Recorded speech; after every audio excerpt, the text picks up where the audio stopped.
Good evening, everyone. I am Jahangir Tadvi. Dear friends, today we are learning the lectures of anatomy and physiology, in which first lecture is the cell. Dear friends, upon human anatomy and physiology subject cover कर रहे हैं. आज अपना जो first topic है, that is the human cell. Let's start to the cell. Dear friends, जैसे हमें ये पता है कि जो सेल होती है, जिसको अपन हिंदी में कोशिका बोला जाता है, इसमें हम देखते हैं कि कॉम्पिटिटिव एग्जाम्स के पर्पज से कुछ बुलेट्स पॉइंट्स होते हैं जिसको हम हाईलाइट्स करने वाले हैं. आज हम देखते हैं जो ह्यूमन सेल्स होती है, इसको जो टर्म है सेल, इसको फर्स्ट टाइम जो यूज़ किया गया था by the Robert Hooke, okay, 1665 में. अगर हमें ये भी पूछा जाए कि who discover the cells, mean cell की खोज किसने की है, तो हमें करेक्ट ऑप्शन पे देना है रॉबर्ट हुक. चलिए स्टार्ट करते हैं हम सेल को. डे फ्रेंड्स, ह्यूमन सेल को पढ़ने के साथ में हमें कुछ इम्पोर्टेंट और कुछ इंटरेस्टिंग फैक्ट पता होना चाहिए जो कि कॉम्पिटिटिव एग्जाम्स के लिए काफ़ी इंपॉर्टेंट होते हैं. ठीक है, हो सकता है वो एनाटॉमी फिजियोलॉजी में हमसे पूछे, या फिर हो सकता है कि हमारे जनरल साइंस वाला जो टॉपिक है उसमें भी पूछ लिया जा सकता है. तो देखते हैं हम कि लार्जेस्ट सेल इज ऑस्ट्रीज एग. ठीक है, मतलब कि वर्ल्ड के अंदर, दुनिया के अंदर जो सबसे बड़ी एक सेल है वो ऑस्ट्रीज एग है. ठीक है, जिसको शतुरमुर्ग का अंडा भी बोला जाता है, जिसका डायमीटर होता है लगभग 175 मिलीमीटर्स. देन हम देखते हैं ह्यूमन बीइंग के अंदर जो होती है स्मॉलेस्ट सेल्स, मतलब सबसे छोटी कोशिका जो होती है, तो होती है ह्यूमन स्पर्म. ठीक है, इंसान का जो स्पर्म होता है, जो शुक्राणु होता है, वो सबसे छोटी कोशिका है ह्यूमन बीइंग्स की अपनी. देन हम देखते हैं लॉन्गेस्ट सेल, मतलब सबसे लंबी कोशिका जो होती है, तो होती है न्यूरॉन. न्यूरॉन जो होता है डियर फ्रेंड्स, ये सेल है हमारे नर्वस सिस्टम की, जिसका ये डायग्राम दिखाया गया है, जिसको अपन इसके जो भी हम नर्वस सिस्टम का टॉपिक्स पढ़ेंगे, जब हम उस सिस्टम को कवर करेंगे तो हम डिटेल में पढ़ते हैं. देखते हैं हम अभी हमारी बॉडी का जो ऑर्गेनाइजेशन है, हमारा जो शरीर है, उसका निर्माण किस टाइप से होता है. तो हम देखते हैं कि सेल होती है, मतलब कि स्मॉलेस्ट जो यूनिट है हमारी लाइफ की. ठीक है, सेल होती है, और कुछ सेल्स का जो कलेक्शन होता है, ऐसी सेल्स जिनका ओरिजिन, जिनका स्ट्रक्चर, जिनका फंक्शन सिमिलर होता है, ऐसी कोशिकाओं की या फिर ऐसी सेल्स के कलेक्शन को बोला जाता है टिश्यू. देन टिश्यू से मिलते हैं ऑर्गन्स, देन ऑर्गन से बनते हैं ऑर्गन सिस्टम, एंड पूरे ऑर्गन सिस्टम से बनती है हमारी बॉडी. डियर फ्रेंड्स, हमने देखा है कि जो सेल होती है ना, ये हमारी बॉडी की स्ट्रक्चरल एंड फंक्शन यूनिट होती है. ठीक है, अब सेल से क्या होता है कि बनते हैं टिश्यू. ठीक है, हम टिश्यू के टॉपिक्स में कवर करेंगे. डिफरेंट काइंड ऑफ टिश्यूज होते हैं, जैसे एपिथेलियल टिश्यू होता है, कनेक्टिव टिश्यू होता है, नर्वस टिश्यू होता है, एंड मस्कुलर टिश्यू होते हैं. अब ये टिश्यू जो होते हैं, इनसे हमारी बॉडी के ऑर्गन्स का फॉर्मेशन होता है. ऑर्गन मतलब हमारी बॉडी के जो भी अंग हैं, जैसे फॉर एग्जांपल के लिए हम देखते हैं कि जो ऑर्गन है, जैसे लीवर एक पर्टिकुलर ऑर्गन है, किडनी है. ठीक है, इस टाइप से हम देखते हैं कि भाई हमारा लंग्स एक ऑर्गन है, तो डिफरेंट काइंड ऑफ लंग्स बनते हैं, और अलग अलग टाइप के ऑर्गन से जो होता है तो ऑर्गन सिस्टम्स बनते हैं. हम ऑर्गन सिस्टम में देखते हैं कि कौन से ऑर्गन्स है, तो लाइक द स्केलेटल सिस्टम्स है.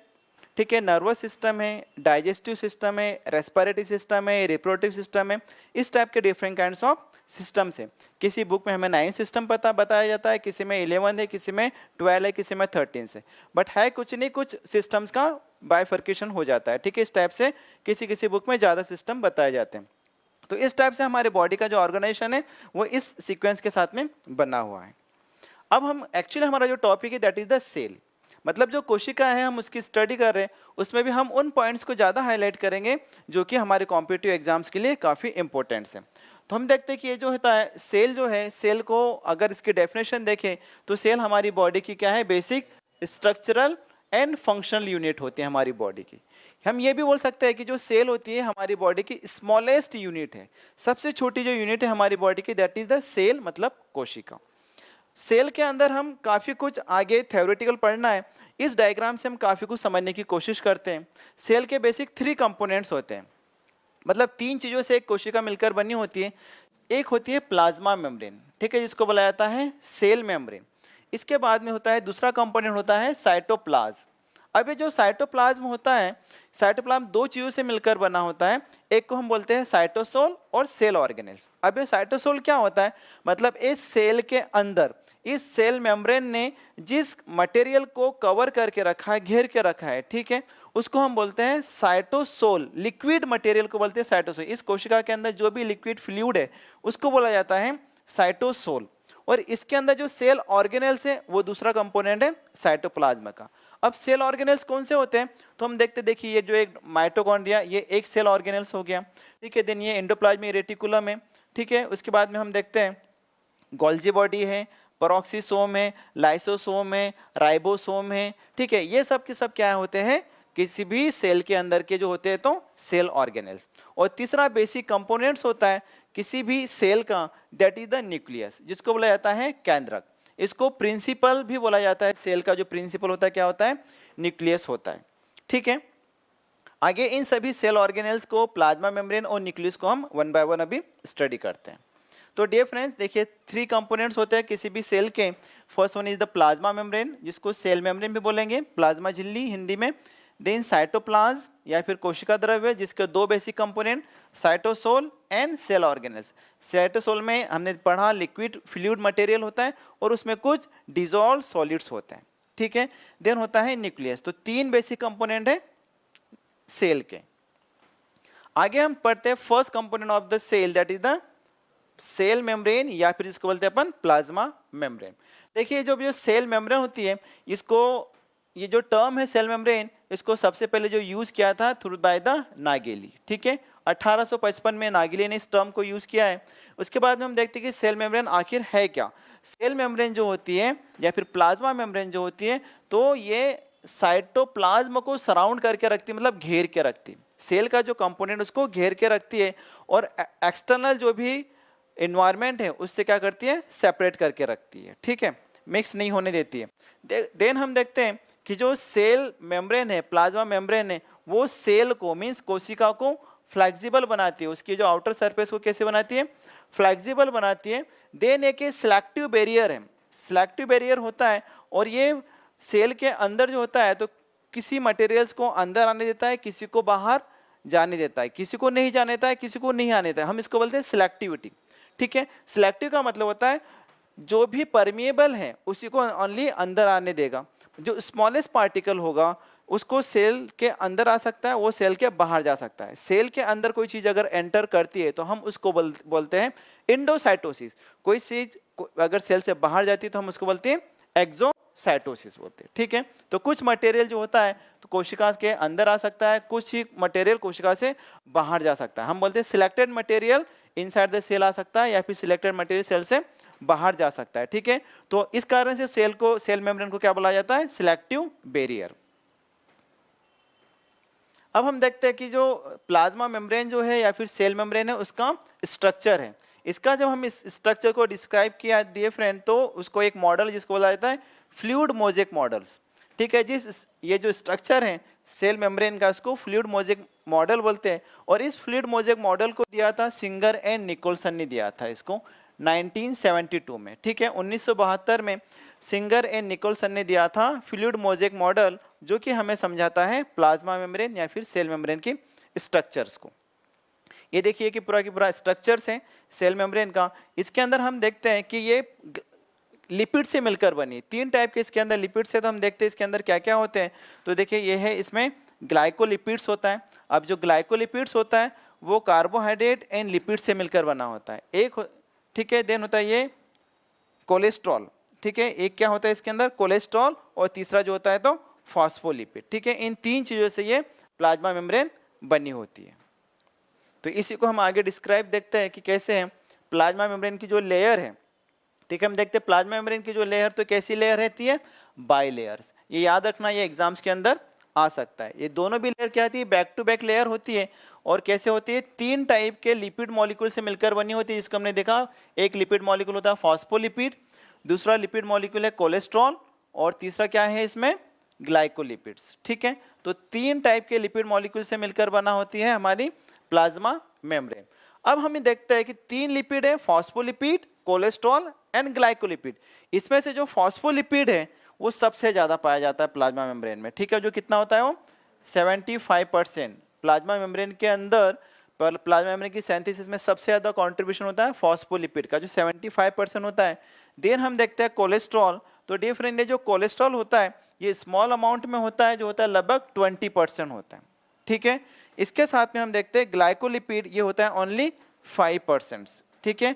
कौन सा लिपिड कितनी परसेंट में, ये याद रखो तो ज़्यादा अच्छा रहेगा। आगे हम देखते हैं कि जो बाइलेयर अरेंजमेंट है प्लाज्मा मेम्ब्रेन का, जो कुछ भी बाइलेयर अरेंजमेंट होता है जिसके कारण से ये प्लाज्मा मेम्ब्रेन को क्या बोला जाता है, एम्फीपैथिक मॉलिक्यूल्स। क्या बोलते हैं हम इसको, एम्फीपैथिक मॉलिक्यूल्स। ठीक है, ये थोड़ा सा याद रखना हुआ, एम्फीपैथिक का मीनिंग क्या होता है। तो एम्फी का मतलब हमें पता है दो टाइप का, मतलब दो इसके अंदर नेचर है। एम्फीपैथिक का मतलब इसका नेचर क्या है, दो नेचर है। इसका कुछ पार्ट जो होता है तो हाइड्रोफिलिक होता है, मतलब कि वाटर लविंग होता है, और कुछ पार्ट जो होता है तो इसका क्या होता है ना, हाइड्रोफोबिक होगा। ठीक है, तो इस कारण इसके कैसे होता है, ये पूछा जा सकता है कि प्लाज्मा मेम्ब्रेन कैसे होती है, तो हमें देख लगाना है एम्फीपैथिक होती है। ठीक है, इसमें दोनों पार्ट्स होते हैं, पोलर एंड नॉन पोलर। अब हम देखते हैं कि इसका जो फॉस्फोलिपिड होता है, हमने देखा कि तीन लिपिड होते हैं जिसमें से 75% जो होता है तो फॉस्फोलिपिड होता है। अब ये जो फॉस्फोलिपिड का जो एक पोलर पार्ट है वो होता है फॉस्फेट। ठीक है, जिससे मिलकर बना है उसका हेड बना होता है, तो और वो कैसा होता है, हाइड्रोफिलिक, मतलब के वाटर लविंग। इसके बाद में हम देखते हैं कि हाइड्रोफिलिक का जो हेड है, जो हाइड्रोफिलिक का जो हेड होता है जो आउटवर्ड मतलब बाहर की ओर फेस करता है डियर फ्रेंड्स, वो उसका जो हेड होता है तो वो वाटरी फ्लूइड की ओर होगा, तो उसका जो हम बोलते हैं साइटोसोल की ओर होगा, और आउटसाइड भी होगा, इनसाइड होगा, और एक्स्ट्रा सेलुलर फ्लूइड की ओर होगा, आउटसाइड की ओर। तो उसको जो हेड होता है मैं आपको बैक करके दिखाता हूँ। ये देखिए इसके अंदर ये फॉस्फोलिपिड का ये जो हेड है, ठीक है, ये कैसा है, आउटवर्ड है। ठीक है, ये साइटोसोल्स के अंदर है। ठीक है, और हम इसको देखें तो कहाँ पर, एक्स्ट्रा फ्लूइड के बाहर है। मतलब जो हेड है फॉस्फोलिपिड का, ठीक है, वो कैसा है, हाइड्रोफिलिक है। उसके बाद में फॉस्फोलिपिड के अंदर जो होती है टेल। ठीक है, ये क्या होती है, एक दूसरे की ओर होती है टेल, बाई लेयर है ये, तो एक लेयर ये हो गई और एक लेयर हमारी ये हो गई। बाई लेयर मतलब दो लेयर से मिलकर बनी है प्लाज्मा मेम्ब्रेन, जिसका जो हेड है फॉस्फोलिपिड का वो कैसा है, वाटर लविंग होता है। ठीक है, मतलब इसको हम बोलते हैं हाइड्रोफिलिक होता है। देन हम देखते हैं कि जो नॉन पोलर पार्ट है, वो जो नॉन पोलर पार्ट होता है तो फैटी चेन होती है। ठीक है, जिसको बोला जाता है टेल होती है, और दोनों लेयर की टेल एक दूसरे की ओर होगी। ठीक है, जिसका हमने डायग्राम के अंदर देखा। जो बाय नेचर कैसी होती है, हाइड्रोफोबिक फैटी एसिड की मिलकर बनी होती है। हाइड्रोफोबिक का मतलब होता है वाटर हेटिंग, वाटर रिपेलिंग भी बोलते हैं उसको, या फिर वाटर हेटिंग बोलते हैं। तो देखिए प्लाज्मा मेम्ब्रेन को क्या बोला गया है, बाई लेयर। बाई लेयर क्यों बोलते हैं अपन इसे, क्योंकि ये दो लेयर से मिलकर बनी है फॉस्फोलिपिड की। ठीक है, इसके बाद में हमने देखा कि इसको क्या कहा जाता है, एम्फीपैथिक। ठीक है, एम्फीपैथिक, ये थोड़े से याद रखने वाले पॉइंट्स है, इसलिए अपन इसको हाईलाइट करते हैं। ठीक है, एम्फीपैथिक इसलिए बोला जाता है क्योंकि इसके अंदर दोनों नेचर है, पोलर एंड नॉन पोलर। मतलब ये होता है कि हाइड्रोफिलिक एंड हाइड्रोफोबिक दोनों ही इसके अंदर नेचर से, ये अपने एग्जाम्स के लिए काफी इंपॉर्टेंट होता है। ठीक है, देन हेड और टेल है, इसको भी याद रखिए कि प्लाज्मा मेम्ब्रेन का जो हेड होता है फॉस्फोलिपिड के फॉस्फेट ग्रुप से मिलकर बना होता है, और वो कैसा होता है, हाइड्रोफिलिक होगा। और जो टेल होगी वो कैसे होगी, हाइड्रोफोबिक होती। ओके, देखिए प्लाज्मा मेम्ब्रेन के बाद में नेक्स्ट कंपोनेंट है सेल का, दैट इज द साइटोप्लाज्म। ठीक है, देखिए अब ये जो साइटोप्लाज्म होता है, तो साइटोप्लाज्म के अंदर क्या होता है, वो लिक्विड मटेरियल है जो कहाँ पर है, किसके बीच में होता है, सेल मेम्ब्रेन के और न्यूक्लियस के अंदर जो कुछ भी मटेरियल है। ठीक है, इन दोनों के बीच का जो भी कंपोनेंट है, चाहे लिक्विड मटेरियल है, फ्लूइड फॉर्म के अंदर है, चाहे वो सेल ऑर्गेनेल्स है या फिर डिसॉल्व सब्सटेंस है, उस सबको एक साथ में क्या बोला जाता है, साइटोप्लाज्म इसको बोला जाता है। ठीक है, ये देखिए साइटोप्लाज्म के दो basic component, cytosols and cell organelles. देखते हैं अभी कि जो साइटोसोल से वो क्या होता है, तो डिफरेंट साइटोसोल क्या होता है, इंट्रासेल्युलर फ्लूइड है। सेल के अंदर का जो फ्लूइड है, जो लिक्विड मटेरियल, हम इसे क्या बोलेंगे, साइटोसोल। अब ये जो साइटोसोल्स होता है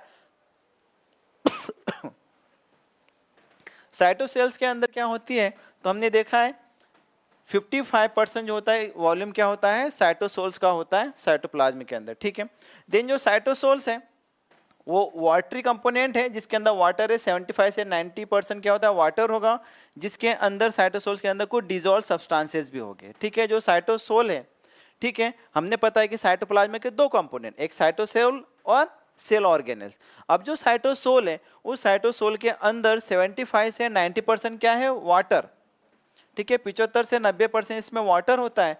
रिमेनिंग पार्ट क्या होता है, डिजोल्व सब्सटेंसेस होता है। डिजोल्व सब्सटेंस मतलब कि जो भी सॉलिड होते हैं, सस्पेंडेड मटेरियल होता है। क्या हो सकता है वो, कुछ आयंस हो सकते हैं, ग्लूकोज हो सकता है, अमीनो एसिड्स हो सकते हैं, fatty acid, proteins, lipid, ATP and कुछ वेस्ट प्रोडक्ट होता है, ठीक है, सेल्स के अंदर। तो सबके सब क्या हो जाते हैं, उसके साइटोसोल का ही क्या होता है, साइटोसोल के अंदर डिजोल्व सब्सटेंसेस होते हैं, हम जिसको सॉलिड्स भी बोला जाता है, ठीक है। अब देखिए ये पार्ट था हमारा इसके पहले वाला साइटोसोल। नेक्स्ट पार्ट जो है साइटोप्लाज्म का, उसके है सेल ऑर्गेनेल्स। क्या क्या सेल ऑर्गेनेल्स होते हैं, तो हम देखते हैं फर्स्ट है सेंट्रोसोम। अब ये जो सेंट्रोसोम होता है आइडियली होता है न्यूक्लियस के पास में, और इसका जो बेसिक इंपॉर्टेंट फंक्शन जो होता है सेल डिवीजन में ये अपना रोल प्ले करता है, ठीक है। सेंट्रोसोम जिसके अंदर 2 सेंट्रिओल होते हैं, उसी से स्पिंडल फाइबर्स बनते हैं, ठीक है। जब हम सेल डिवीजन पढ़ेंगे तो उसको और अच्छे से स्टडी करेंगे और समझेंगे। देन होता है सीलिया एंड फ्लैजेला, ठीक है। सेल मेम्ब्रेन के ऊपर जो होता है तो क्या होता है, फिंगर लाइक स्ट्रक्चर बने होते हैं, ठीक है। Small small finger like structure, इसको सीलिया बोलेंगे। और किसी किसी सेल में बड़ा स्ट्रक्चर होगा, उसको बोला जाता है फ्लैजेला। आगे और पढ़ेंगे खेर से। देन होता है राइबोसोम्स, ठीक है। एग्जाम के पॉइंट ऑफ व्यू से जो काफी इंपॉर्टेंट होता है, इसको बोला जाता है प्रोटीन फैक्ट्री। अगर प्रोटीन फैक्ट्री पूछा जाए तो राइबोसोम। देन होती है endoplasmic reticulum. Endoplasmic reticulum ideally 2 types की होती है, rough endoplasmic reticulum and smooth endoplasmic reticulum on the basis of the presence and absence of ribosome. अगर एंडोप्लाज्मिक रेटिकुलम के ऊपर राइबोसोम प्रेजेंट है तो उसको बोला जाएगा रफ एंडोप्लाज्मिक रेटिकुलम, और अगर राइबोसोम्स प्रेजेंट नहीं है एंडोप्लाज्मिक रेटिकुलम के ऊपर तो हम उसको बोलेंगे स्मूथ एंडोप्लाज्मिक रेटिकुलम। आगे होता है गोल्जी कॉम्प्लेक्स जो कि कप लाइक स्ट्रक्चर होता है, इनके सबकी डिटेल हमें आगे पढ़ना है। देन है लाइसोसोम। अगर लाइसोसोम को किस नाम से जाना जाता है, अगर एग्जाम में आता है तो suicidal bag of the cell, ठीक है। इसको हिंदी में बोला जाता है कोशिका की आत्महत्या की थैली, ठीक है। क्योंकि अगर लाइसोसोम से निकलने वाले जो एंजाइम है रिलीज हो जाते हैं लाइसोसोम से, तो इस कोशिका के अंदर सभी सेल ऑर्गेनल को डिस्ट्रॉय कर देते हैं, ठीक है, डाइजेस्ट कर देते हैं। तो इसलिए पूरी की पूरी सेल जो होती है वो नष्ट हो जाएगी, और हम क्या बोल देते हैं कि सेल का क्या हो गया है ना, डेथ हो गई। देन इसी टाइप का एक होता है पेरोक्सिसोम। देन होते हैं प्रोटियोसोम्स एंड माइटोकॉन्ड्रिया। माइटोकॉन्ड्रिया भी काफी टाइम एग्जाम्स में पूछा गया है, इसको बोला जाता है power house of the cell, क्योंकि इसके अंदर जो होता है तो एटीपी का फॉर्मेशन होता है, ठीक है। तो देखिए वन बाय वन अपन एक एक सेल ऑर्गेनल्स को पढ़ते हैं। तो first one is the centrosome. Centrosome को डिस्कवर किसने किया है, सेंट्रोसोम की जो डिस्कवर होता है डिफरेंस वान बेंडन ने की था 1887 के अंदर, ठीक है। इसके बाद में हम देखते हैं जो सेंट्रोसोम होता है जो अपना इंपॉर्टेंट रोल प्ले करता है सेल डिवीजन में, ठीक है। सेंट्रोसोम जो होता है रेप्लिकेट्स होगा, जिसके कारण से क्या होगा, सक्सेसफुली जनरेशन होता है एक सेल से लेकर तो दूसरे सेल का फॉर्मेशन होगा, जिसको हम बोलते हैं सेल डिविजन्स, ठीक है। देखिए जो सेल है, सेल के न्यूक्लियस के पास में यहाँ पर क्या होता है, सेंट्रोसोम होता है। और सेंट्रोसोम आइडियली 2 सेंट्रियोल से मिलकर बना होता है। इसके अंदर 2 सेंट्रियोल्स होते हैं, ये एक सेंट्रियोल और ये दूसरा सेंट्रियोल। तो 2 सेंट्रोसोम से सेंट्रियोल से मिलकर बना होता है एक सेंट्रोसोम। इसके साथ में इसके अंदर जो होते हैं तो कुछ परपेंडिकुलर मटेरियल भी होता है, ठीक है। अब ये जो सेंट्रोसोम्स होता है ना, जब भी सेल डिवीजन होता है तो इसके सेंट्रियोल अलग अलग पोल पर चले जाते हैं और सेल को डिवाइड करने में ये हेल्प करते हैं, ठीक है। खैर ये चीज हम सेल डिवीजन में पढ़ने वाले हैं तो वहां पर अच्छे से क्लियर हो जाएगा। Then is cilia and flagella. अब ये सीलिया एंड फ्लैजिला क्या होते हैं, मोटाइल प्रोजेक्शंस होते हैं, ठीक है, सेल मेम्ब्रेन के ऊपर। सेल मेम्ब्रेन के ऊपर मोटाइल प्रोजेक्शंस क्या होता है, मोटाइल मतलब कि मूवमेंट करने वाले।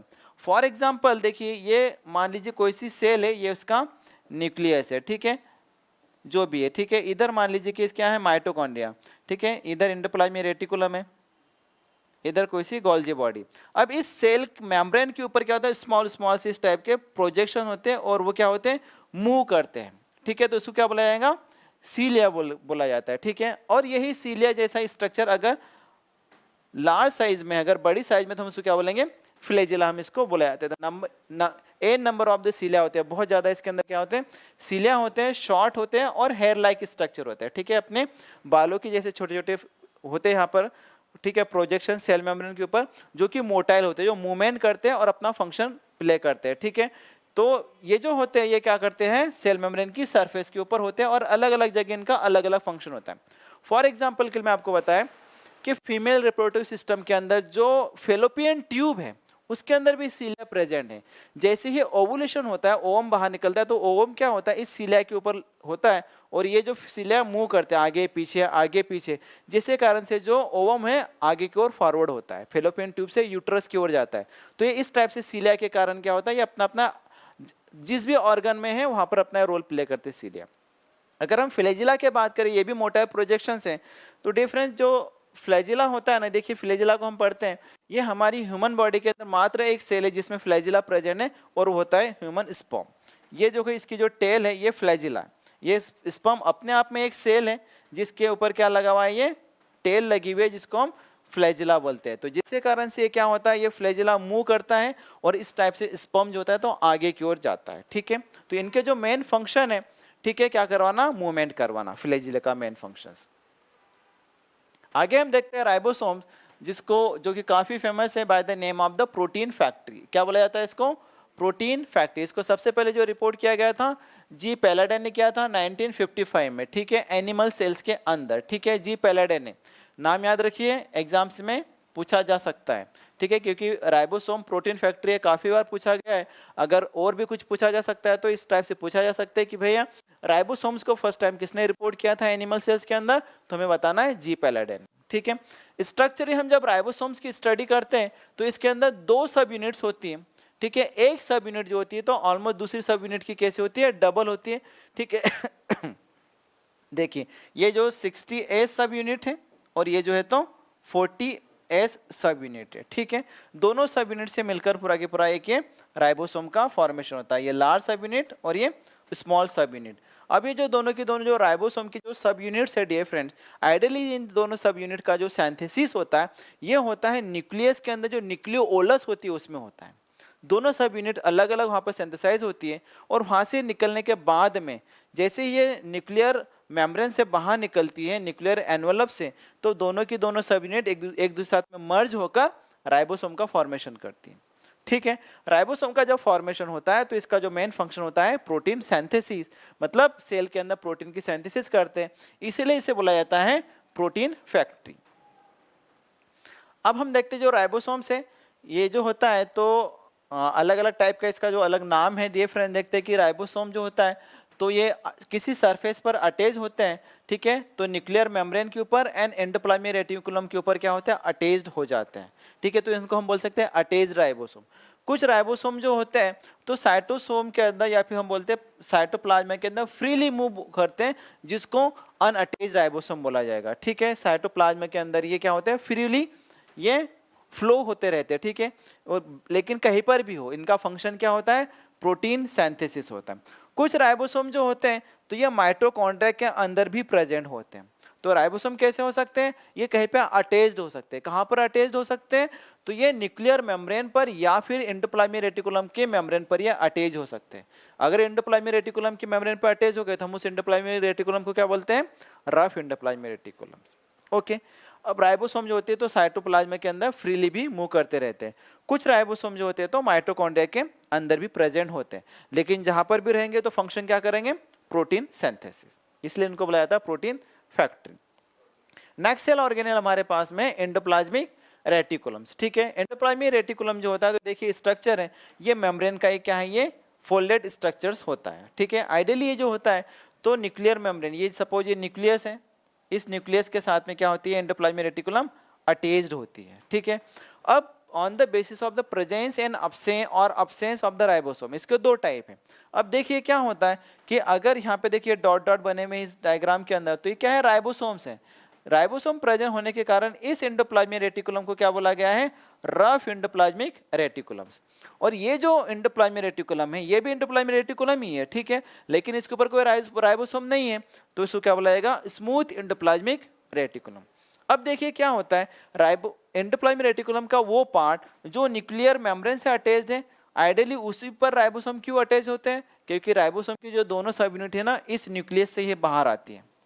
आइडियली इसकी जो सिंथेसिस होती है ना, न्यूक्लियोलस के अंदर होती है, यहाँ से जैसे ही बाहर आएगा तो ये वहाँ जहाँ पर उसको स्पेस मिलता है वहाँ पर अटैच हो जाता है, क्योंकि वहाँ पर एंडोप्लाज्मिक रेटिकुलम मिलती है तो वहाँ अटैच हो जाता है, इसलिए हम इसको रफ एंडोप्लाज्मिक रेटिकुलम बन जाती है। और ऐसी एंडोप्लाज्मिक रेटिकुलम जो सेल मेम्ब्रेन की ओर होती है, टुवर्ड्स द सेल मेम्ब्रेन, थोड़ी सी दूर होती है न्यूक्लियर मेम्ब्रेन से, वहां तक राइबोसोम नहीं जाता है, तो वो कौन सी बन जाती है, रफ एंडोप्लाज्मिक रेटिकुलम बन जाती है। ठीक है, अब ये जो एंडोप्लाज्मिक रेटिकुलम में था, इसको फर्स्ट टाइम किसने रिपोर्ट किया था, तो हम देखते हैं बाय द पोर्टर एंड काल्मन ने इसको 1945 के अंदर इसको रिपोर्ट किया था। ठीक है, अब देखिए कि भाई इसके जो हमने रफ एंडोप्लाज्मिक रेटिकुलम अगर है तो इस पे क्या होगा, प्रेजेंस क्या होगा उसकी, इसकी सरफेस के ऊपर प्रेजेंट होते हैं राइबोसोम्स। ठीक है, यहाँ पर राइबोसोम प्रेजेंट है तो ऑब्वियसली क्या फंक्शन हो जाएगा उसका, प्रोटीन सिंथेसिस। ठीक है, एंडोप्लाज्मिक रेटिकुलम क्या सिंथेसाइज करती है, प्रोटीन सिंथेसाइज करती है, इसके साथ में ग्लाइकोप्रोटीन्स एंड फास्फोलिपिड का भी क्या होगा, सिंथेसिस होगा रफ एंडोप्लाज्मिक रेटिकुलम के अंदर। दूसरा फंक्शन हम देखते हैं स्मूथ एंडोप्लाज्मिक रेटिकुलम का, अगर हम फंक्शन देखें तो इसके ऊपर क्या होता है, राइबोसोम्स प्रेजेंट नहीं होंगे। ठीक है, smooth endoplasmic reticulum does not have the ribosome, इसके ऊपर कोई राइबोसोम्स प्रेजेंट नहीं होगा इसके सेल मेम्ब्रेन के, सॉरी इसके मेम्ब्रेन के ऊपर। तो ये स्मूथ एंडोप्लाज्मिक रेटिकुलम हमने देखा है कि लिवर सेल्स के अंदर जो होता है स्मूथ एंडोप्लाज्मिक रेटिकुलम के अंदर एक एंजाइम होता है, वो एंजाइम क्या करता है, वो रिलीज करता है ग्लूकोज को इनटू द ब्लड स्ट्रीम, मतलब जो भी ग्लूकोज है उसको क्या होगा वहां पे, मतलब कि वहां से लीवर में से कहां भेज देता है, वो ब्लड स्ट्रीम के अंदर उसको भेज देता है। ठीक है, और इसके साथ में दूसरा फंक्शन होता है इनएक्टिवेट करता है या फिर डिटॉक्सिफाई करता है लिपिड सॉल्युबल ड्रग्स को। ठीक है, जो ड्रग होती है उसको भी क्या करता है, डिटॉक्सिफाई कर देगा, कुछ हार्मफुल सब्सटेंस है, कुछ पॉइजन है, या फिर कुछ अल्कोहल है, या फिर पेस्टिसाइड्स है।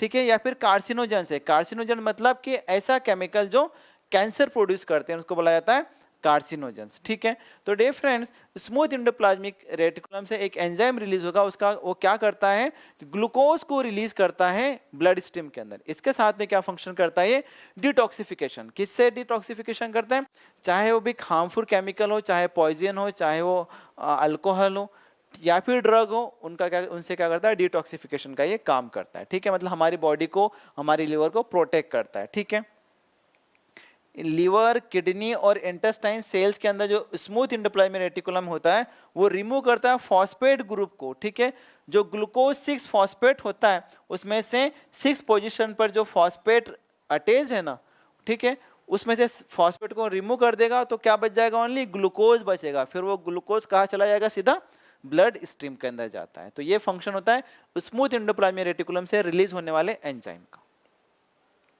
इस एंडोप्लाज्मिक रेटिकुलम के बाद में हम नेक्स्ट सेल ऑर्गेनेल पढ़ते हैं, that is the Golgi complex या फिर इसको बोला जाता है गोल्जी बॉडी। ठीक है, इसको डिस्कवर किया था कैमिलो गोल्जी ने, इनके नाम पर ही इसका नाम दिया गया है। कई बार एग्जाम में आ जाता है कि भैया कौन सा सेल ऑर्गेनेल है जो कि किसी साइंटिस्ट के नाम पर इसका नाम दिया गया है, तो हमें लिखना है गोल्जी बॉडी में। ठीक है, साइंटिस्ट किस साइंटिस्ट के नाम पर है, कैमिलो गोल्जी ने इन्होंने डिस्कवर किया था, इसलिए इसका नाम दिया गया है गोल्जी बॉडी। इन 1898 1898 में इसको केट के, जो बिल्ली के नर्व सेल के अंदर उन्होंने देखा था गोल्जी बॉडी को।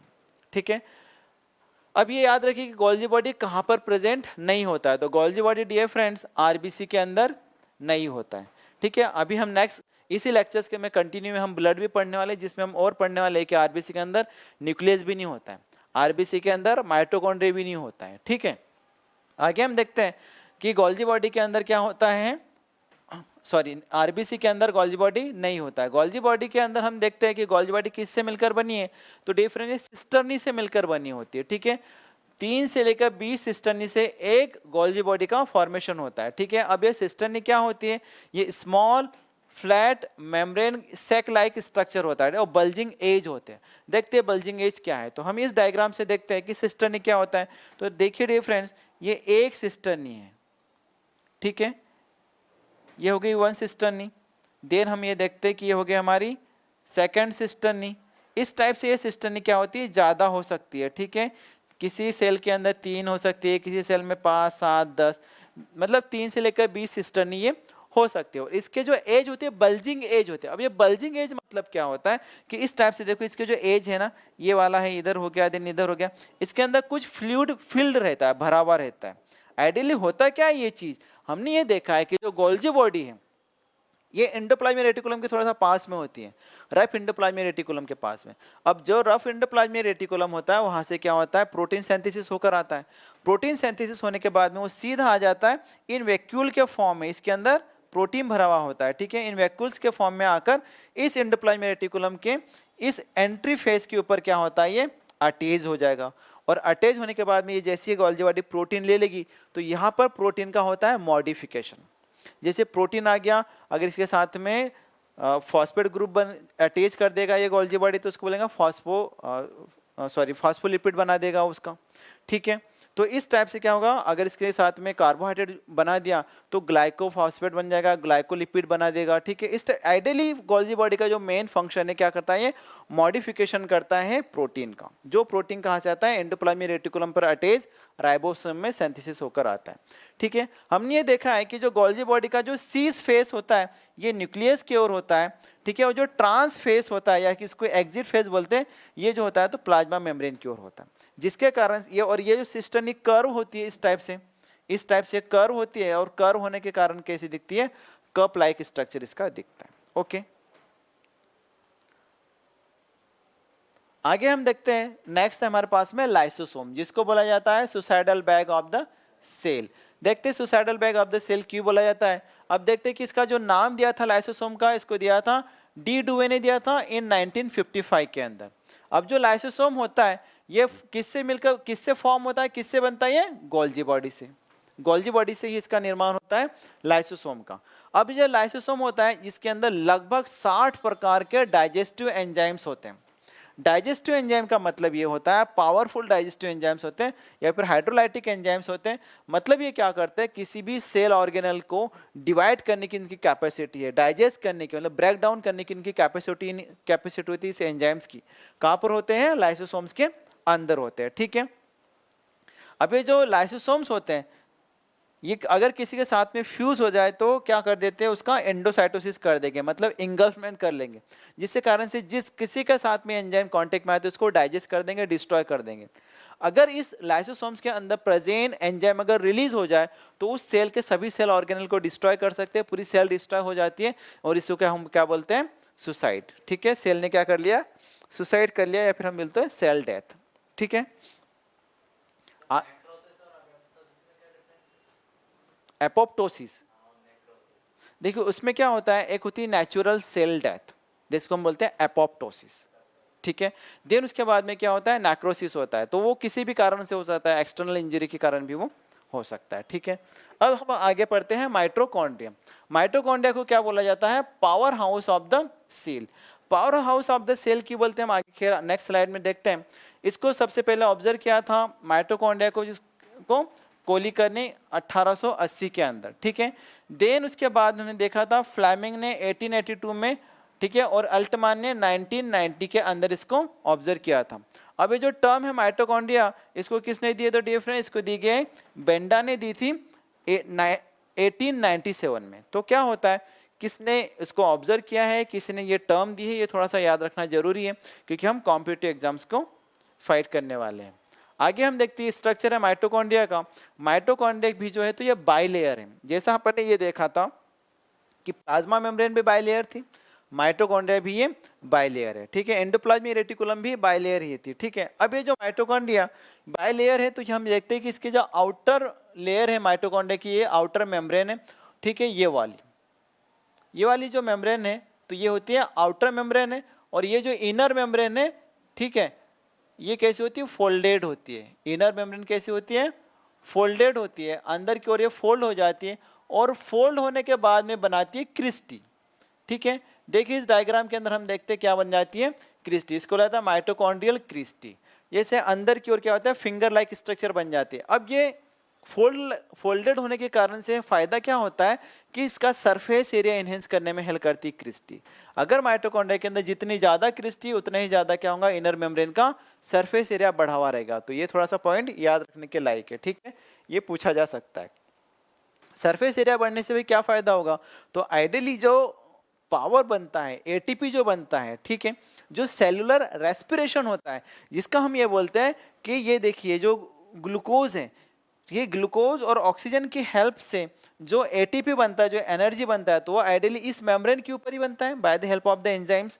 तो जितना ज़्यादा सरफेस एरिया होगा इनर माइटोकॉन्ड्रियल मेम्ब्रेन का, उतना ही ज़्यादा वहाँ पर क्या होगा, रेस्पिरेशन होगा, सेलुलर रेस्पिरेशन, उतना ही ज़्यादा क्या बनेगा, एटीपी बनेगा, ठीक है, ज़्यादा से ज़्यादा एनर्जी बनेगी, ठीक है। तो डियर फ्रेंड्स, जो माइटोकॉन्ड्रिया है ये क्या करता है, जनरेट करता है एटीपी को through the reaction of aerobic reactions. Aerobic cellular respiration मतलब जिसके अंदर ऑक्सीजन का यूटिलाइजेशन होगा, तो हम क्या बोलेंगे, एरोबिक सेलुलर रेस्पिरेशन। और हमें क्या बनता है, सेलुलर एरोबिक रेस्पिरेशन अगर हो रहा है तो एक ग्लूकोज मॉलिक्यूल से ऑक्सीजन की हेल्प से हमें कितने बनते हैं, 38 एटीपी का फॉर्मेशन होता है, ठीक है। एटीपी मतलब कि एनर्जी मतलब करेंसी, इसीलिए क्या बोला जाता है माइटोकॉन्ड्रिया को, power house of the cell, क्योंकि माइटोकॉन्ड्रिया के अंदर क्या होता है, एटीपी का फॉर्मेशन होता है, ठीक है। नेक्स्ट है हमारे पास में third component, that is the nucleus, ठीक है। हमने देखा था कि सेल के बेसिक 3 कंपोनेंट्स हैं। एक कंपोनेंट का नाम क्या था, हमने देखा सेल मेम्ब्रेन था। उसके बाद में हमने देखा साइटोप्लाज्म देखा, जिसमें हमने पढ़ा साइटोसोल और सेल ऑर्गेनेल्स पढ़ ली। अब हम पढ़ने वाले हैं न्यूक्लियस। अब ये जो न्यूक्लियस है इसकी जो डिस्कवरी की थी रॉबर्ट ब्राउन ने की थी 1831 के अंदर, ठीक है। 1831 में रॉबर्ट ब्राउन ने इस न्यूक्लियस की डिस्कवरी की। किसी भी सेल का जो प्रिंसिपल होता है उसको बोला जाता है न्यूक्लियस, ठीक है। अब देखिए न्यूक्लियस के अंदर भी कुछ कंपोनेंट्स होते हैं, तो क्या क्या कंपोनेंट्स होते हैं हम देखते हैं। इसकी भी जो मेम्ब्रेन होती है तो क्या होती है, बाइलेयर होती है, ठीक है। ये इसको बोला न्यूक्लियर एनवलप, ठीक है, या फिर इसको न्यूक्लियर मेम्ब्रेन भी बोल सकते हैं। अगर हम सीधे सिंपल सा अगर पढ़ें तो ये इस टाइप से होते हैं न्यूक्लियर मेम्ब्रेन। ये वन इसकी लेयर है और ये इसकी सेकेंड लेयर होती है, ठीक है। तो न्यूक्लियस भी कैसा है, बाई लेयर होता है। अब इस न्यूक्लियस के अंदर कुछ पोर्स होते हैं इस टाइप के, ठीक है, जहां से कुछ सिलेक्टेड मटेरियल्स न्यूक्लियस के अंदर जा सकता है, कुछ बाहर आ सकता है, तो उनको बोला जाता है न्यूक्लियर पोर्स, इसको बोला जाता है, ठीक है। अब इस न्यूक्लियस के अंदर एक होती है न्यूक्लियोलस, ठीक है, एक डार्क बना होता है ऐसा स्ट्रक्चर होता है, इसको क्या बोला जाता है, न्यूक्लियोलस। मैंने जब राइबोसोम हमने जब पढ़ा तो उसमें मैंने बताया कि राइबोसोम की दोनों भी सब यूनिट, ठीक है, उनका सिंथेसिस कहाँ पर होता है, इस न्यूक्लियोलस के अंदर होता है। फिर यहाँ से ये बाहर निकलते हैं, जैसे ही निकलते क्या न्यूक्लियर पोर से बाहर निकलेंगे और इनको मिलता है एंडोप्लाज्मिक रेटिकुलम, और उस एंडोप्लाज्मिक रेटिकुलम के ऊपर जाके वो अटैच हो जाते हैं, और उस एंडोप्लाज्मिक रेटिकुलम को हम क्या बोल देते हैं, रफ एंडोप्लाज्मिक रेटिकुलम्स। खैर अपन अभी पढ़ रहे हैं न्यूक्लियस। अब इस न्यूक्लियस के अंदर जो न्यूक्लियोलस है, ठीक है, न्यूक्लियर पोर्स है, देन उसके अंदर क्या होता है, ये होता है न्यूक्लियोलस। अब इस न्यूक्लियस के अंदर क्या होता है, यहाँ पर क्रोमेटिन नेटवर्क होता है, मतलब जेनेटिक मटेरियल होता है जिसको हम बोलते हैं, ठीक है, डीएनए आरएनए जो प्रेजेंट होता है सेल के अंदर वो न्यूक्लियस के अंदर ही होता है, जिसको क्या बोला गया, क्रोमेटिन हम बोल देते हैं, ठीक है। तो ये जो जेनेटिक मटेरियल होता है इस सेल्स जेनेटिक मटेरियल के कारण क्या होता है, जो एक सेल का जो कैरेक्टर होता है वो दूसरे सेल के न्यू सेल के अंदर ये ट्रांसफर हो जाता है, ठीक है। देखते कुछ थ्योरेटिकल पोर्शन है जिसमें से कुछ इंपॉर्टेंट होता है हमें याद रखने के लिए, एग्जाम्स के लिए काफ़ी इंपॉर्टेंट होता है। तो न्यूक्लियस कैसा होता है, स्फेरिकल शेप का होता है या फिर ओवल शेप का हो सकता है, ठीक है। आइडियली जो होता है तो ये क्या होता है, किसी भी सेल का प्रोमिनेंट फीचर्स होता है, ठीक है। अब जो सेल होती है, किसी सेल के अंदर सिंगल न्यूक्लियस हो सकता है, ये याद रखिए। अब जो होता है तो किसी सेल के अंदर मल्टीपल न्यूक्लियाई हो सकते हैं, एक ही सेल के अंदर सिंगल न्यूक्लियस भी हो सकता है, एक ही सेल के अंदर एक से ज़्यादा न्यूक्लियस भी हो सकते हैं, ठीक है। जैसे कि स्केलेटल मसल्स के अंदर एक से ज़्यादा न्यूक्लियस हो सकते हैं। कुछ सेल्स ऐसे जिसके अंदर न्यूक्लियस होता ही नहीं है, तो हमने देखा जो मैच्योर आरबीसी है, ठीक है, इसके अंदर कोई न्यूक्लियस नहीं होगा, ठीक है, नो न्यूक्लियस, आरबीसी के अंदर कोई न्यूक्लियस नहीं होगा, ठीक है। क्यों नहीं होता है, खैर अभी हम ब्लड का पोर्शन पढ़ने वाले, इसमें हम इसको पढ़ने वाले कि भाई आरबीसी के अंदर न्यूक्लियस नहीं होने का क्या फायदा है। आइडियली आरबीसी का जो बेनिफिट होता है, जो फंक्शन है, ऑक्सीजन को ट्रांसफर करने का है, ट्रांसपोर्टेशन, ठीक है।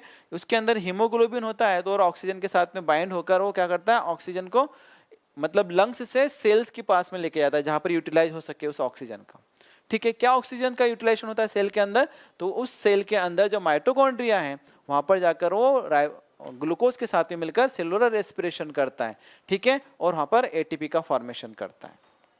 तो डियर फ्रेंड्स, ये